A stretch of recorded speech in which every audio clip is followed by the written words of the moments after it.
আসসালামু আলাইকুম। সবাই কেমন আছেন? আশা করি সবাই ভালো আছেন। আমিও ভালো আছি।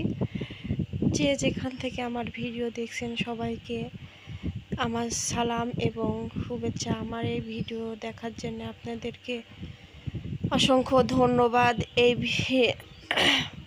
বেশি বেশি করে ভিডিও দেখবেন এবং লাইক কমেন্ট করবেন, ফলো দিবেন। আপনারা যদি ফলো কমেন্ট সব কিছু করেন তাহলে তো আমরা একদিন উপরের দিকে উঠতে পারবো, নয়তো পারবো না গো।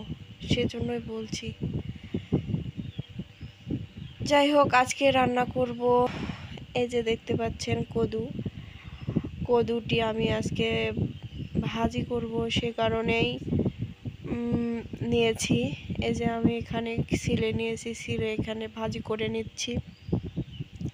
এই কদুর অনেক রকমের কিছুই করা যায়। এই কদুতে মাছ দিয়ে রান্না করা যায়, ডিম দিয়ে রান্না করা যায়, আবার ভাজি করা যায়। যে যেভাবে খাই সেভাবেই রান্না করা যায়। আমি আজকে কদুর ভাজি করব। কদুর ভাজি খেতে অনেকটাই ভালো লাগে, আমাকেও অনেক ভালো লাগে।